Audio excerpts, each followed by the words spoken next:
Hello students, welcome to Siddharth Academics. இந்த வீடியோவில் வந்து பார்த்தீங்கன்னா நம்ம பயாலஜியில் அசஸ்மெண்ட் ரீசன் இந்த ரெண்டு பேட்டர்னும் வந்து பார்த்தீங்கன்னா நமக்கு கொஞ்சம் டிஃபிகல்ட்டாக கேட்கறதுக்கான வாய்ப்புகள் இருக்கு. நம்பர் ஆஃப் கொஸ்டின்ஸ் அசஸ்மெண்ட் ரீசன்ல அதிகமாக தான் கேட்பாங்க, அது எந்த ஒரு டவுட்டும் வேணாம். பட் அந்த அசஸ்மெண்ட் ரீசன் வந்து பார்த்தீங்கன்னா எந்த அளவுக்கு நம்ம கான்செப்ட் அண்டர்ஸ்டாண்ட் பண்ணிக்கணும் அப்படிங்கிறதுக்கான ஒரு சாம்பிளா சிபிஎஸ்சி பேப்பர் வந்து பார்த்தீங்கன்னா நமக்கு இப்போ ரிலீஸ் பண்ணியிருக்காங்க. இது சிபிஎஸ்சி பேட்டர்ன்ல தான் நமக்கு வந்து என்டிஏ ஃபாலோ பண்ணும், என்டிஏ கொடுக்குறதா நமக்கு நீட் கொஸ்டின் பேப்பர். ஸோ அதனால வந்து சிபிஎஸ்சி தான் எப்பயுமே நீட்டுக்கு பேசிக்கான சிலபஸ் கொடுக்கும். அதுல இருக்கிற கொஸ்டினை ஃபாலோ பண்ணி இன்ஸ்பயர் பண்ணி தான் நமக்கு நீட்ல கொஸ்டின்ஸ் வரும். இதுல எந்த வகையான மாற்றமும் கிடையாது. அப்போ இந்த அசஸ்மெண்ட் ரீசன் எந்த மாதிரி இருக்கு, இதை எந்த அளவுக்கு நம்ம அண்டர்ஸ்டாண்ட் பண்ணணும், இதுல இருந்து வரக்கூடிய நீட்ல வரக்கூடிய ஒரு 30 அசஸ்மெண்ட் ரீசன் கொஸ்டின்ஸ் வந்து பார்த்தீங்கன்னா எப்படி டேக்கிள் பண்ணலாம் அப்படிங்கிறதுக்கான ஃபுல் டெஃபினிஷன் இந்த வீடியோவில் நம்ம பார்த்துடலாம். ஸோ இந்த வீடியோ எஜுகேஷனல் வீடியோவாக இருக்கும், நீங்கள் ஃபுல்லாகவே பாருங்க. வீடியோ ஸ்டார்ட் பண்ணுறதுக்கு முன்னாடி வந்து பார்த்தீங்கன்னா நம்ம சித் எஜுகேஷனல் அகாடமிக் சர்வரில் நீட் 2025க்கு நம்ம 1 year class room program new batch வந்து பார்த்தீங்கன்னா அக்டோபர் 1ஆம் தேதியிலிருந்து ஸ்டார்ட் பண்ணுறோம். நாளிலேருந்து நம்ம ஸ்டார்ட் பண்ணுறோம். அதுக்கான அட்மிஷன் இப்போ ஓப்பனில் இருக்குது, தாராளமாக ஜாயின் பண்ணிக்கலாம். And English medium Tamil medium ரெண்டு பேருக்குமே வந்து பார்த்தீங்கன்னா இதில் பைலிங்குவல் டீச்சிங் நடத்தப்படும்.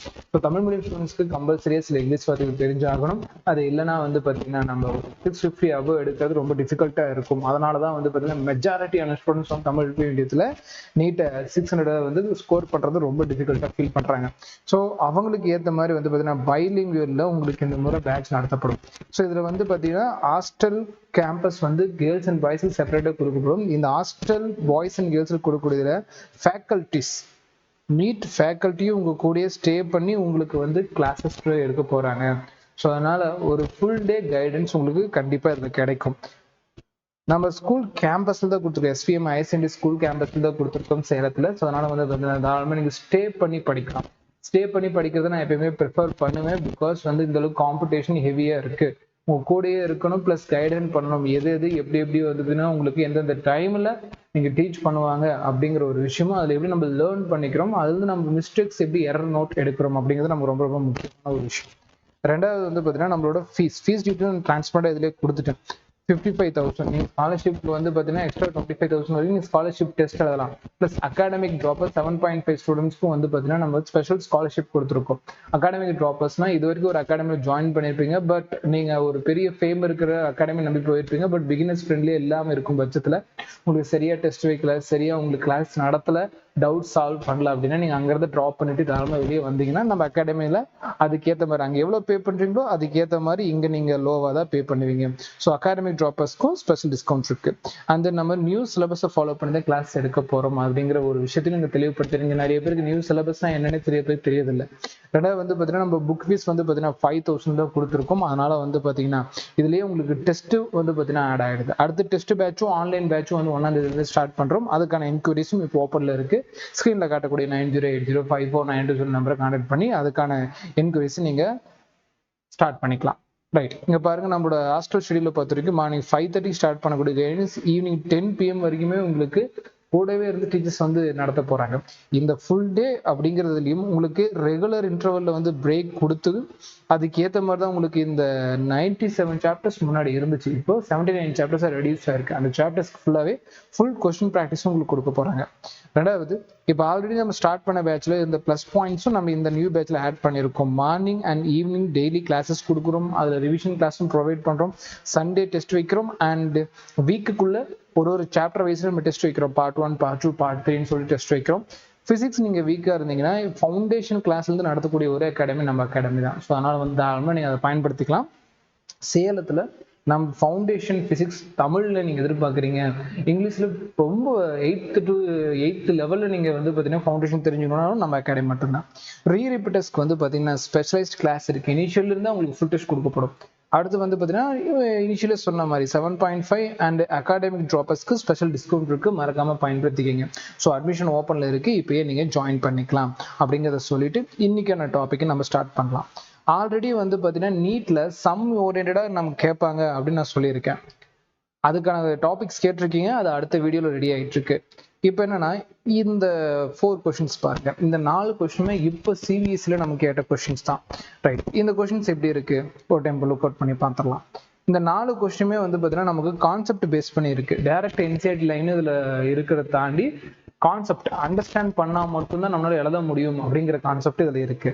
ஸோ இதுல 2 கொஸ்டின் அட்டன் பண்ணா அப்படின்னா கூட இதுல சீட்டு கிடைக்காது. இதுல 4 கொஸ்டினுக்கும் நீங்க 4 கொஸ்டின் ரைட்டா எழுதுனா மட்டும்தான் உங்களுக்கு சீட்டு கிடைக்கும். சரி, அப்ப இந்த 4 கொஸ்டினுக்கான எக்ஸ்பிளேஷன் என்ன இது நம்ம ஒரு கொஸ்டினும் டிஸ்கஸ் பண்றப்போ அதுல எந்த அளவுக்கு டெப்த் நாலேஜ் இருக்குன்னு நான் உங்களுக்கு சொல்லித்தரேன். சரி, இது ஒரு சின்ன லெக்சராகவே நம்ம கன்சிடர் பண்ணிக்கலாம். ஓகே, ஃபர்ஸ்ட் கொஸ்டின் பார்க்கலாம். ஸ்க்ரீன்ல தெரியும் நினைக்கிறேன்.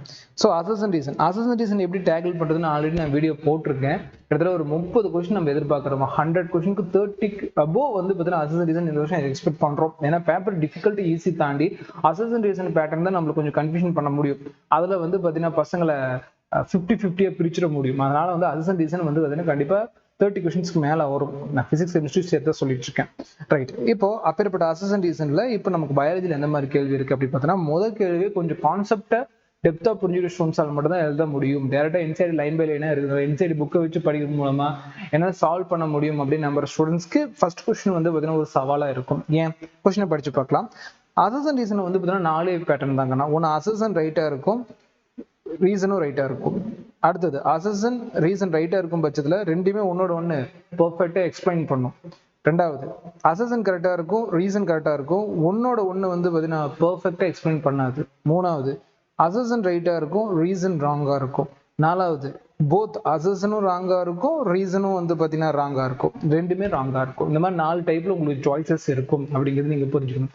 சில இடத்துல ரொம்ப ரேரா வந்து பாத்தீங்கன்னா அசர்ஷன் ராங்கா இருக்கும், ரீசன் ரைட்டா இருக்கும். இது வந்து ரொம்ப ரேரான ஒரு பேட்டர்ன் செட்டிங்காகவும் பார்க்கலாம். பட் அதுக்கேற்ற மாதிரி கேள்வி இருக்கும் அப்படிங்கிற ஞாபகம். சரி, இப்போ இந்த கேள்வி ஃபுல்லா நம்ம டிஸ்கஸ் பண்ணுவோம் என்ன கொடுத்துருக்காங்க அப்படின்ட்டு. அசர்ஷன் கூற்றுன்னு தமிழ்ல சொல்லுவாங்க, தமிழ்லயும் நான் எழுதி போட்டுறேன். கூற்றுன்னு சொல்லுவாங்க. cells of tapetum have a more than one nucleusங்கிறான். சரி, டெபேட்டம் அப்படிங்கிறது எங்க இருக்கும்? தமிழ்லயும் டெபேட்டம் தான். இது எங்க இருக்கும் அப்படின்னு பார்த்தோன்னா, போலன்கினை உருவாக்கக்கூடிய மைக்ரோஸ்பொராஞ்சியம், ஒரு சின்ன சர்க்கிள் மாதிரி போட்டுக்கலாமா? இந்த சர்க்கிள் வந்து பார்த்தீங்கன்னா மைக்ரோஸ்பொராஞ்சியம், தமிழ் இதே வார்த்தை தான் கண்ணா.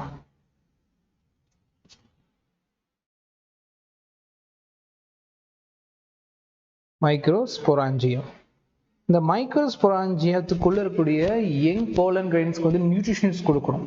ஸோ ப்ரொவைட் த நியூட்ரிஷன் சொல்லுவாங்க. ஸோ அது பண்றதுக்காக இதை சுத்தி வந்து பார்த்தீங்கன்னா செல்ஸ் இப்படி லைனா இருக்கும். இந்த லைன்ஸ் ஆஃப் செல்ஸ் தான் டெபேட்டம்.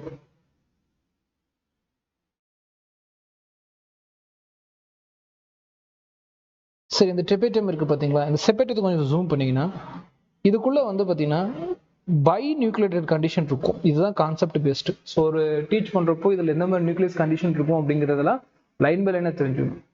டெபேட்டத்துல வந்து பார்த்தீங்கன்னா பை நியூக்ளியேட்டட் கண்டிஷன் என்ன அர்த்தம்னா, இப்போ வந்து பார்த்தீங்கன்னா ஒரு செல்லுக்கு ஒரு நியூக்ளியஸ் தான் இருக்கணும், இது பொதுவான விஷயம். ஆனால் டெபேட்டம் வந்து பார்த்தீங்கன்னா நரிஷ்மெண்ட், வளரக்கூடிய செல்களுக்கு வந்து பார்த்தீங்கன்னா உணவு கொடுக்குது, இப்போ மகரந்த தூள்களுக்கு.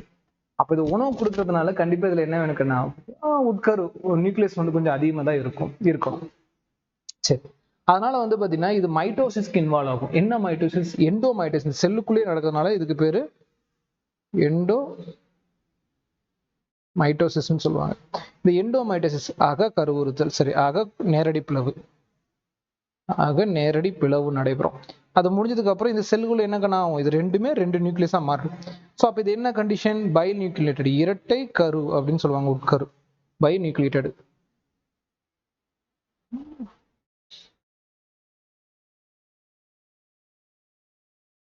பைநியூக்ளியேட்டட் கண்டிஷன். ஸோ இது வந்து பார்த்தீங்கன்னா டெபேட்டத்தில் நம்ம தெரிஞ்சுக்க வேண்டிய பிரைமரி பாயிண்ட்ஸ். இப்போ கேள்வியை படிச்சு பார்க்கலாம்.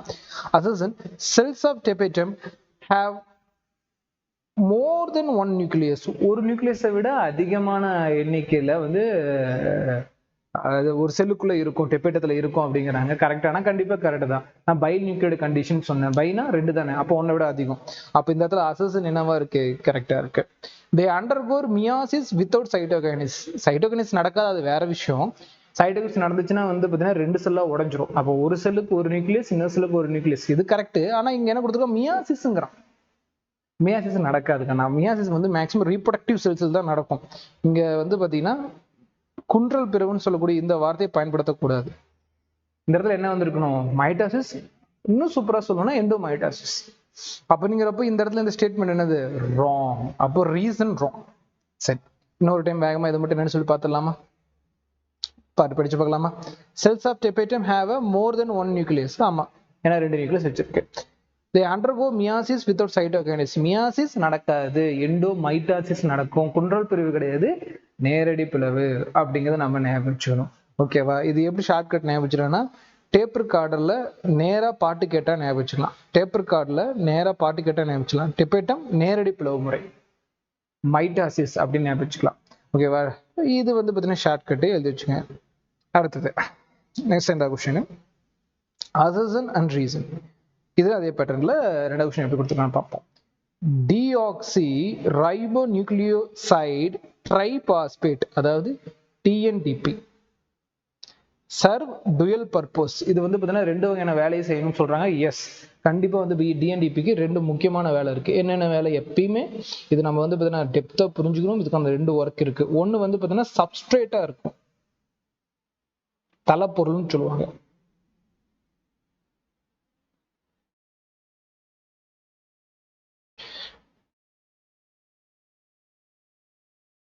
சப்ஸ்ட்ரேட் என்ன சப்ஸ்ட்ரேட் சார் அப்படி கேட்டீங்கன்னா, டிஎன்ஏ ரெப்ளிகேஷன் டைம்ல நியூக்ளியோடைடு சப்ஸ்ட்ரேட்டா இது ஆக்ட் ஆகும். நியூக்ளியோடைடா இது ஆக்ட் ஆகும். இது ஃபர்ஸ்ட் பர்பஸ் டிஎன்டிபியோட. ரெண்டாவது பர்பஸ் அப்படின்னு கேட்டீங்கன்னா, இந்த டிஎன்ஏ ரெப்ளிகேஷன் டைம்ல பயங்கரமான எனர்ஜியை இது ப்ரொவைட் பண்ணும். கண்ணா, ஏன் சார் எனர்ஜியை ப்ரொவைட் பண்ணும்? இந்த டிஎன்டிபியோட ஷேப்பை கொஞ்சம் பார்த்துக்கணும். சும்மா லைட்டாக மட்டும் பார்த்துக்கலாம். ஃபுல் ஷேப்பு நீங்கள் டிஸ்கஸ் பண்ண வேணாம். இங்கே பார்த்தீங்கன்னா தெரியும், இங்கே ஒரு பாஸ்பேட் பாண்ட், இங்கே ஒரு பாஸ்பேட் பாண்ட், இங்கே ஒரு பாஸ்பேட் பாண்ட், லைக் ஏடிபி. இந்த 3 பாஸ்பேட் பாண்டும் உடையிறப்போ ரொம்ப எனர்ஜி கிரியேட் ஆகும். அந்த எனர்ஜி தான் என்ன பண்ணும் அப்படின்னு கேட்டீங்கன்னா, டிஎன்டிபியோ டோட்டலாக அந்த ப்ராசஸ்க்கு எனர்ஜி ப்ரொவைட் பண்ணுறதுக்கு ஹெல்ப்ஃபுல்லாக இருக்கும் பை பிரேக்கிங் திஸ் பாண்ட்ஸ், இந்த பிணைப்புகள் உடையப்படுறதுனால. சரி, அப்போ வந்து பார்த்தீங்கன்னா டிஎன்டிபிக்கு 2 பர்பஸ் இருக்கான்னு சொல்லிக்காங்க. Yes, assertion right. they act as a proof reader and provide energyங்கிறாங்க. ரீசன் பாருங்க, ப்ரூஃப் ரீடர்ங்கிறான். ப்ரூஃப் ரீடர் இது கிடையாது கண்ணா, அது டிஎன்ஏ பாலிமரேஸ். இங்க ப்ரொவைட் த எனர்ஜிங்கிறாங்க. ரைட், டிஎன்டிபி வந்து பார்த்தீங்கன்னா எனர்ஜி ப்ரொவைட் பண்ணும், இது கரெக்ட் தான். ஆனா வந்து ப்ரூஃப் ரீடர்னு சொல்றாங்களே, இது தப்பு. ப்ரூஃப் ரீடர் வந்து டிஎன்டிபி கிடையாது. ப்ரூஃப் ரீடர் வந்து பார்த்தீங்கன்னா டிஎன்ஏ பாலிமரேஸ். அவன் தான் வந்து பார்த்தீங்கன்னா act as proof readers. Proof ரீடரா ஆக்ட் ஆகக்கூடியது, அந்த மொத்த விஷயத்தையுமே செக் பண்ணி பார்க்கக்கூடியது டிஎன்ஏ பாலிமரேஸ். ஓகேங்களா? அந்த டிஎன்ஏ ரெப்ளிகேஷன் டைம்ல. ஸோ டிஎன்ஏ ரெப்ளிகேஷன் ப்ராசஸ் நீங்க டெப்தா புரிஞ்சுக்கலன்னா இந்த 2 ப்ராசஸும் உங்களை வந்து குழப்பி விட்டுரும். இது சரின்னு நினைச்சுக்குவீங்க. அப்போ ரீசன் என்னது? தப்பு. அப்போ அசர்ஷன் ரைட்டு, ரீசன் ராங். இன்னும் ஒரு டைம் சொல்லிட்டா கவனிங்க. So deoxyribonucleoside triphosphate serve dual purpose. Yes, 2 வேலை செய்யும். என்னென்ன? சப்ஸ்ட்ரேட், அதாவது நியூக்ளியோடைடா டிஎன்ஏ ரெப்ளிகேஷன்ல இருக்கும். ரெண்டாவது வந்து பார்த்தீங்கன்னா இந்த எனர்ஜியை ப்ரொவைட் பண்ணும் by breaking the rear bond, triphosphate bond. So இது வந்து assertion right. they act as a proof reader. Proof ரீடரா டிஎன்டிபி கிரியேட் ஆகாது, டிஎன்ஏ பாலிமரேஸ் தான். அப்போ இது தப்பு. ப்ரொவைட் த எனர்ஜியானா எஸ், ப்ரொவைட் த எனர்ஜி. அப்போ இது வந்து பார்த்தீங்கன்னா இது ரைட்டு. பட் ஆனால் இந்த ப்ரூஃப் ரீடர் கொடுத்தனால ரீசன் ராங். அந்த சாய்ஸ் நம்ம சூஸ் பண்ண வேண்டியதான். அடுத்தது பயோகேஸ் பிளான்ல இருந்து கேட்டிருக்காங்க. அசர்ஷன் படிச்சு பார்க்கலாம். Floating cover placed over the slurry in biogas plant keep rising அப்படிங்கிறாங்க. ஃபர்ஸ்ட் ஃப்ளோட்டிங் கவர்னா என்னன்னு தெரிஞ்சுக்கணும். ஜென்ரலா பயோகேஸ்ல ஸ்லர்ரி வந்து பார்த்தீங்கன்னா டைஜஸ்டருக்குள்ள வரும். இங்க இருந்து வந்து பார்த்தீங்கன்னா ஸ்லர்ரி, இந்த கசடு பொருளை உள்ள அனுப்பணும்னா இங்க டைஜஸ்டர் இருக்கும். இந்த டைஜஸ்டருக்கு மேலே வந்து பார்த்தீங்கன்னா ஒரு கவர் மாதிரி இருக்கும். இது பேர் தான் ஃப்ளோட்டிங் கவர். டயக்ராம் அப்புறம் காட்டுறேன். இந்த ஃப்ளோட்டிங் கவர் அப்படிங்கிறது மேலே வந்து பார்த்தீங்கன்னா ஏறிட்டே இருக்கும். ஏன் சார் இந்த ஃப்ளோட்டிங் கவர் வந்து மேலே ஏறிட்டே இருக்கு அப்படின்னு கேட்டிங்கன்னா, இந்த டைஜஸ்டர்ல இருந்து வந்து பார்த்தீங்கன்னா கார்பன் டை ஆக்சைடு, மீத்தேன் வெஸ்டேஜ்லேருந்து கேஸ் அப்படியே மேலே வரும். CO2, அதுக்கப்புறம் நமக்கு என்னன்னு சொன்னா H2S. இந்த மாதிரி வந்து பார்த்தீங்கன்னா சில கேஸ் வந்து அப்படியே அந்த கவரை மேலே ஏற்றும். அப்போ வந்து பார்த்தீங்கன்னா ஃப்ளோட்டிங் கவர் பிளேஸ் த ஸ்லர்ரி, அந்த ஸ்லர்ரிக்கு மேலே கூடிய அந்த ஃப்ளோட்டிங் கவர், அந்த கவர் பார்த்தீங்களா, இந்த biogas plant keep rising. ஆனால் எஸ், கீப் ரைசிங் தான். So assertion right. ரீசன் என்ன கொடுத்துருக்கான்? This cover keep rising due to the gas produced in the tank by microbial activity. Yes, இந்த டைஜஸ்டர்ல வந்து பார்த்தீங்கன்னா ஏகப்பட்ட நுண்ணுயிர்கள் செயல்பாட்டினால இந்த கேஸ் உற்பத்தி ஆகிட்டே இருக்கும். ஏன்னா கேஸ் வந்து நார்மலாக சிந்தசிஸ் பண்ண முடியாது இல்லையா? அதனால வந்து கேஸ் உற்பத்தி ஆகிட்டே இருக்கும். அப்படிங்கிறப்போ என்னக்கண்ணா கரெக்டு, ரீசன் கரெக்டு. தொடர்ந்து கேஸ் கிரியேட் ஆகிட்டே இருக்கும், like CH4, CO2 and H2S, இந்த மாதிரி மேஜர் கேஸ் கிரியேட் ஆகிட்டே இருக்கும். யாரால? மைக்ரோபைல் கேரால. அதனால தான் அந்த கவர் மேலே ஏறிட்டே இருக்கு. அப்போ அசர்ஷனும் கரெக்டு, ரீசனும் கரெக்டு. அசர்ஷனை ரீசன் பர்ஃபெக்டா எக்ஸ்பிளைன் பண்ணுது அப்படிங்கிறது இதுக்கான ஆன்சர். இதுதான் பயோகேஸ் பிளான்ட். ஓகே, அப்போ பயோகிளாஸ்க்கு எவ்வளோ கான்செப்டாக புரியணும். இந்த கவர் இருக்குன்னு ஃபர்ஸ்ட் தெரியணும், ஃப்ளோட்டிங் கவர். அந்த ஃப்ளோட்டிங் கவர் வந்து பார்த்தீங்கன்னா டைஜஸ்ட்லேருந்து வெளியே வரக்கூடிய கேஸ்னால தொடர்ந்து மேலே ஏறுது. இந்த பாயிண்ட் எல்லாம் தெரிஞ்சால் மட்டும்தான் இந்த கேள்வி வரும். ஸோ அப்போ இதுவும் கான்செப்ட் பேஸ் தான். ஸோ கான்செப்டை நல்லா புரிஞ்சுக்கிங்க, இல்லையா அசர்ஷன் ரீசன் உங்களுக்கு மிகப்பெரிய சவாலாக அமையும். அடுத்தது, இங்கே நான் வந்து ரொம்ப டெப்த்தால எந்த பாயிண்ட்டும் சொல்ல, பட் இதுவே டெப்த்தாக இருக்குது, புரியுது சார்னா மறக்காம இந்த வீடியோ கீழே சொல்லிட்டு போங்க. ரைட், அடுத்தது assertion. அடுத்த assertion, நாலாவது question. DNA fragments can be isolated by gel electrophoresis on the basis of their size. Right. DNA fragments இப்போ gel electrophoresis method அப்படிங்கிறது இதுதான். அந்த பிளேட் அப்படின்னா DNA வந்து பார்த்தீங்கன்னா இப்படி டிஃப்ரெண்ட் கண்டெய்னர்ல ஊற்றி வச்சிருப்பாங்க.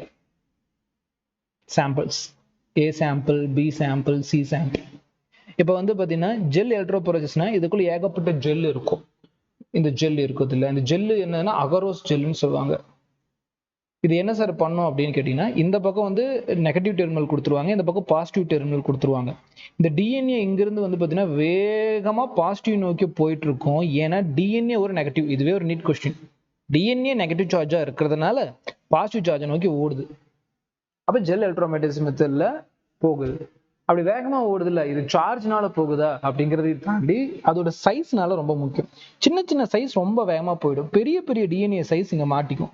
பெரிய பெரிய சைஸ் அப்படியே கொஞ்சம் மெதுவாக வரும், சின்ன சின்ன சைஸ் வேகமா போயிடும். அப்ப என்னன்னு கேட்டீங்கன்னா, ஸ்மாலர் சைஸ் அப்படிங்கிறது வந்து பாத்தீங்கன்னா ரொம்ப ஃபாஸ்டா போயிடும். லார்ஜர் சைஸ் அப்படிங்கிறது வந்து பாத்தீங்கன்னா ரொம்ப ஸ்லோவா தான் ஆப்போசிட் டெர்மினல் இன்னொரு எண்டை போய் ரீச் ஆகும். இது புரியுதுமா சொல்லணும்னா, ஒரு மாதிரி வெயிட்டா இருக்கிற ஒரு பையன் வந்து கொஞ்சம் மெதுவாக தான் ஓடுவான், கொஞ்சம் லீனா இருக்க பையன் வேகமா ஓடிடுவான். அதே மாதிரி கான்செப்ட் தான் இங்க வந்து பாத்தீங்கன்னா, வெயிட்டா இருக்கக்கூடிய டிஎன்ஏ பீஸ் கொஞ்சம் ஸ்லோவாகவும், சின்ன சின்ன டிஎன்ஏ பீஸ் ரொம்ப ஃபாஸ்டாகவும் ஆப்போசிட் டெர்மினலுக்கு போயிடும். அப்போ டிஎன்ஏ ஃப்ராக்மெண்ட் இது இப்படி இப்படி இப்படி பண்றதுனால இங்க இருக்கக்கூடிய டிஎன்ஏ இப்படி தனித்தனியா என்ன பண்ண முடியும்? ஐசோலேஷன் பண்ண முடியும். அப்போ isolated by gel electrophoresis and the base of the real சைஸ்னா yes, assertion correct. The larger fragment size is faster. நல்லா பாருங்க, லார்ஜர் சைஸ் ஸ்லோவா தான் போகும். ஆனா என்ன கொடுத்துட்டான், லார்ஜர் சைஸ் ரொம்ப ஃபாஸ்டா போகுறாங்க. ரீசன் வந்து wrong. So assertion right, reason wrong. So இந்த சாய்ஸ் நம்ம சூஸ் பண்ணிக்கலாம். ஸோ இது 4 கொஸ்டின். இந்த 4 கொஸ்டினுமே நீங்க கான்செப்ட் அண்டர்ஸ்டாண்ட் பண்ணா மட்டும்தான் எழுத முடியும். கான்செப்ட்னா ஒரு பயோகேஸ் பிளான்ட்னா அது ஆக்சுவலா எதுக்காக இருக்கு, அதுல என்னென்ன கேஸ் ப்ரொடியூஸ் ஆகும், அது எந்தெந்த பார்ட்ஸ் வந்து நகரும். ஃபார் எக்ஸாம்பிள் டெபேட்டம் இருக்கு அப்படின்னு டெபேட்டத்தோட ஒர்க் என்ன, அது எப்படி உருவாகுது, அதோட பர்பஸ் தான் என்ன. டிஎன்டிபி அப்படின்னா அதோட பர்பஸ் என்ன. இங்க வந்து பெரிய அளவுக்கு இல்லை, அந்த பர்பஸ் தான் இந்த கான்செப்ட்னு சொல்றோம். ஒரு விஷயம் படிக்கிறப்ப அது எதுக்காக யூஸ் ஆகுது அப்படிங்கிற ஒரு பாயிண்ட் கண்டிப்பா படிக்கணும். இது புக்ல இருக்காது, நீங்க டெப்தா வந்து பாத்தீங்கன்னா அதை தெரிஞ்சுக்கணும். சரிங்களா? நான் லெக்சர்லயும் கொடுத்துட்டு இருக்கேன், மணிக்கணக்காக லெக்சர்ல கொடுத்துட்டு அதை பயன்படுத்திக்கங்க. இல்லை சார் என்னால் அது பண்ண முடியலன்னா நம்ம பேட்ச் போயிட்டு இருக்கோம், அதுல நீங்க தாராளமா ஜாயின் பண்ணிக்கங்க. உங்க அகாடமியில இதை வந்து டீச் பண்ண சொல்லுங்க. அவங்க டீச் பண்ணலையா, தாராளமா நீங்க ட்ராப் பண்ணி நம்ம அகாடமி வந்துருங்க. End of the day selection முக்கியம். எல்லா இடத்துலையுமே இதை டீச் பண்ணணும். ஸோ அதை நீங்க ஞாபகம் வச்சுங்க. இதை டீச் பண்ணலைன்னா அசர்ஷன் ரீசன் ரொம்ப சவாலா இருக்கும் இந்த வருஷம். எண்ட் ஆஃப் தி டே இங்க அகாடமியோ மற்ற எதுவுமே முக்கியம் இல்லை, இந்த கொஸ்டினை கரெக்டா போட்டு நீங்க செலக்ட் ஆகணும். அந்த செலெக்ஷன் தான் இங்க ரொம்ப ரொம்ப முக்கியம். சரிங்களா? ஸோ அதுக்காக தான் நம்ம பேட்ச் ரன் பண்ணிட்டு இருக்கோம். மறக்காம ஜாயின் பண்ணிங்க. October 1 ஸோ டேட் ஞாபகம் வச்சுங்க. October 1 இருந்து அடுத்த பேட்ச் நம்ம ஸ்டார்ட் பண்றோம். அதுக்கான அட்மிஷன் போயிட்டு இருக்கு, தாராளமாக ஜாயின் பண்ணிக்கங்க. ரைட், தென் 7.5 அண்ட் அகாடமி ட்ராப்பர்ஸ்க்கு ஸ்பெஷல் டிஸ்கவுண்ட் இருக்கு, அதையும் பயன்படுத்திக்கங்க. இந்த வீடியோ வந்து பார்த்தீங்கன்னா அகாடமி ரிலேட்டடாக தாண்டி செல்ஃபாக படிக்கிறவங்களுக்கு இது யூஸ்ஃபுல்லாக இருந்திருக்கும், புரியும்னு நான் நம்புறேன். இன்னும் நிறைய அசர்ஷன் ரீசன் பேட்டர்ல உங்களுக்கு கொஸ்டின்ஸ் வேணாலும் மறக்காம எனக்கு கமெண்ட் பண்ணுங்க. இதை விட ரொம்ப முக்கியமான பயாலஜியில் இன்னொரு அப்டேட் இருக்கு இதே பேப்பர்ல, அது என்னங்கிறத நான் அடுத்த வீடியோவில் சொல்றேன். அதுக்காக அந்த சேனலை சப்ஸ்கிரைப் ஃபாலோ பண்ணி இதுல நீங்க லேர்ன் பண்ணிட்டீங்க, இதுல கொஞ்சமாவது ஒரு வேல்யூ உங்களோட எஜுகேஷன் ஆட் ஆயிருக்கு அப்படின்னா மறக்காம இந்த வீடியோ நீட் படிக்கிற ஆஸ்பிரண்ட்ஸ்க்கு ஷேர் பண்ணி விட்டுருங்க. இதே மாதிரி இன்னொரு வீடியோவில் நம்ம மீட் பண்ணலாம். அது வரைக்கும் உங்கள் ஹெல்த்தை பத்திரமா பார்த்துக்கோங்க, நல்லபடியாக ப்ரிப்பேர் பண்ணுங்க. All the best. நம்ம நீட் 2025க்காக அலோகேட் பண்ண கேம்பஸ் தான் பார்த்துட்டு இருக்கோம். இந்த கேம்பஸ் அப்படிங்கிறது வந்து பார்த்தீங்கன்னா ஃபுல்லி செக்யூர்டாக தான் இருக்கும். உங்களுக்கு வந்து பார்த்தீங்கன்னா எல்லாமே என்ட்ரியும் கணக்காகும். 24/7 உங்களுக்கு செக்யூரிட்டி ஃபெசிலிட்டி அவைலபிளாக தான் நம்மளோட கேம்பஸில் கொடுத்துருக்கோம். நேச்சுரல் என்விரான்மெண்ட்டில் மல்டிபிள் கிளாஸ் செக்ஷனோட தான் நம்ம வந்து பார்த்தீங்கன்னா நம்மளோட கேம்பஸ் கொடுத்துருக்கோம். நம்ம கேம்பஸை பொறுத்த வரைக்கும் சைலண்ட் என்விரான்மெண்ட். நீங்கள் ஆல்ரெடி வந்து பார்த்தீங்கன்னா நம்ம ப்ரீவியஸாக கொடுத்த கேம்பஸும் அந்த மாதிரி தான் இருக்கும். ஸோ ஃபைனலாக நம்ம சித் எஜுகேஷனல் அகாடமி ஓனாக ரன் பண்ணக்கூடிய கேம்பஸ்க்கான டூரை தான் நீங்கள் பார்த்துட்ருக்கீங்க. நம்ம கோர்ஸ் வந்து பார்த்தீங்கன்னா 1 year நடக்குது. அந்த 1 yearக்கும் உங்களுக்கு தேவையான ஃபெசிலிட்டிஸ் எல்லாமே நம்ம பர்ஃபெக்டாக பண்ணி கொடுக்குறது தான் நம்மளோட எய்ம். அண்ட் நம்மளோட மார்னிங் அண்ட் ஈவினிங் வந்து பார்த்தீங்கன்னா பஸ் ஃபெசிலிட்டியும் பண்ணி கொடுத்துட்றோம். நீங்கள் வேறு மாவட்டத்துலேருந்து வந்து ஜாயின் பண்ணுறதுனாலும் நம்மளோட பஸ் ஃபெசிலிட்டியை பயன்படுத்திக்கலாம். நீங்கள் டேஸ் கலராக வரதுனாலும் நம்மளோட பஸ் ஃபெசிலிட்டியை நீங்கள் யூட்டிலைஸ் பண்ணி யூஸ் பண்ணிக்க முடியும். ஜென்ரலாக ஒரு அகாடமி என்னென்ன ஃபெசிலிட்டி பண்ணி கொடுக்குமோ அதை விட பல மடங்கு வந்து பார்த்தீங்கன்னா நம்மளோட சித் எஜுகேஷன் அகாடமி இந்த 1 year பேட்ச் ஸ்டூடெண்ட்ஸ்க்காக நிறைய விஷயங்களை முன்கொண்டு வந்திருக்கு. அதில் ஒரு விஷயம் தான் இந்த பஸ் ஃபெசிலிட்டியும். அண்ட் ஃபைனலாக வந்து பார்த்தீங்கன்னா நம்ம ஹாஸ்டல் ஃபெசிலிட்டியும் பண்ணி கொடுத்துருக்கோம். ஹாஸ்டல் பிளாக் பொறுத்த வரைக்கும் பாய்ஸ் அண்ட் கேர்ள்ஸுக்கு செப்பரேட்டாகவே பண்ணி கொடுத்துருக்கோம். மறக்காமல் பயன்படுத்திக்கங்க. நம்மளோட கேம்பஸ் பார்த்தீங்கன்னா ஹைவேக்கு பக்கத்துலேயே இருக்குது. ஸோ அதனால் வந்து பார்த்தீங்கன்னா எல்லோருமே ஈஸியாக ரீச் ஆகக்கூடிய லொக்கேஷனில் தான் நம்ம கொடுத்துருக்கோம். நீங்கள் சேலம் ஆட்டியாம்பட்டி லொக்கேஷனுக்கு பக்கத்தில் இருக்கீங்க அப்படின்னா மறக்காமல் கான்டாக்ட் பண்ணி நம்மளோட கிளாஸில் ஜாயின் பண்ணிக்கலாம். நீங்கள் சேலம் தாண்டி எந்த மாவட்டத்தில் இருந்தாலும் உங்களுக்கான கேம்பஸ் வந்து பார்த்தீங்கன்னா பர்ஃபெக்டாக ஸ்ப்ளிட் பண்ணி பாய்ஸ் அண்ட் கேர்ள்ஸ்னு செப்பரேட்டாக 24/7 உங்களுக்கு செக்யூரிட்டி ஃபெசிலிட்டியோட பண்ணி கொடுத்துடலாம். ஃபர்தராக நீங்கள் அட்மிஷன் பண்ணணும்னா ஸ்க்ரீனில் காட்டக்கூடிய நம்பரை கான்டாக்ட் பண்ணுங்கள். தேங்க்யூ.